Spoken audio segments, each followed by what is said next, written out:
blessed today. And if you're not, why not?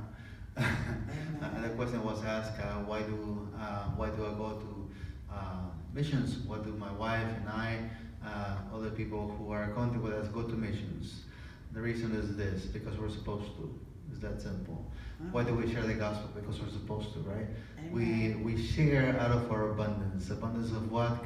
It could be money, it could be skill, it could be education, it could be the abundance of our faith, abundance of things that God has given us. You hear many people say, hey, you need to tithe, you need to bring your offerings, you need to bring everything, you want to give to the house of God, so that there may be what? So there may be bread in my house, right? So that the house of the Lord may be full of things. Why? Not just so that we can get all nice and chubby and sing kumbaya, but so that we are able to go out there and bless others. What do you think some people are rich? Because God opens the door, He gives them favor.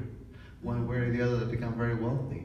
And actually, to be wealthy is not easy. You need to work hard. Yeah. Of course, some people, they're corrupt and they embezzle money, And you see that in some countries, the U.S. goes in there, gives a big, large amount of money for the people, and then suddenly the government is rich and everybody is still poor.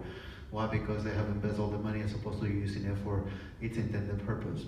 Anyway, so whenever you see somebody wealthy, be thankful that they're wealthy, because they create jobs, they employ other people like you and me. Amen. And pray for them, witness to them, and so that they would want to give not just money, but also to empower other people, so they can do more on their own. So anyway, so why do we go to missions?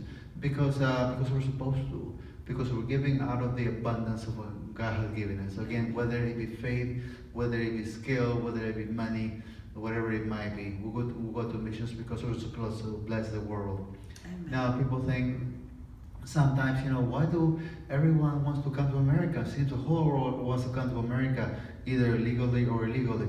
Because you know what? The main reason is Christ. They might not have Christ in mind when they come in here, but they see the results of the blessing of Jesus Christ upon this country. Everyone wants to come to America one way or the other. And you know what? Many people in the Arab world, guess where they go? They go into Jerusalem. They go into Israel. Why? Because they see the blessing of God is upon that land. Whether they care for the God of the Jews or not, they see the result. They see what it's like living over there as opposed to living in their own countries. And so they gather up in Jerusalem. And guess what? With the Gentiles here in the U.S., we are the Jerusalem of this part of the world. Amen? So why do we go to missions? What do we give? You know why. So the question is, what are you doing today?